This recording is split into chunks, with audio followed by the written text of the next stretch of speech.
ஆடி மாதம் பிறந்த கதை தெரியுமா? இந்த வீடியோவை பார்ப்பதற்கு முன் ஒரு சப்ஸ்கிரைப் செய்து சப்போர்ட் செய்யுங்கள்.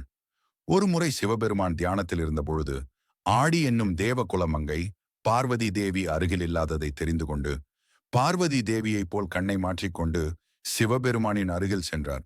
அவள் அருகில் வர வர சிவபெருமான் கசப்பான சுவையை உணர்ந்ததால் அருகில் வருவது பார்வதி தேவி இல்லை என்பதை புரிந்து கொண்டார்.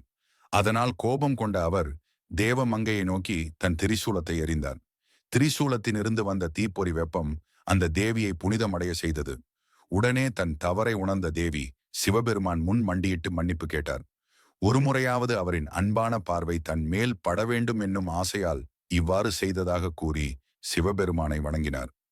ஆனால் சிவபெருமான் அவர் தேவி இல்லாத போது அவர் உருவம் தரித்து தன் முன் வந்தது தவறு என்று கூறி அதற்காக அவர் ஆடி தேவிக்கு தண்டனை அளித்தார்.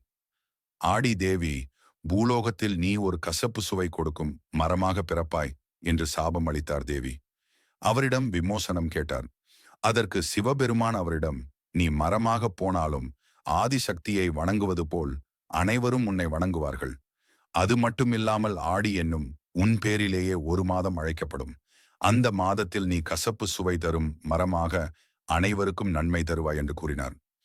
ஆடி என்னும் தேவலோக பெண்தான் பூலோகத்தில் வேப்ப மரமாக வாழ்கிறார் என்பது புராணங்களில் மூலம் நம்மால் அறிய முடிகிறது.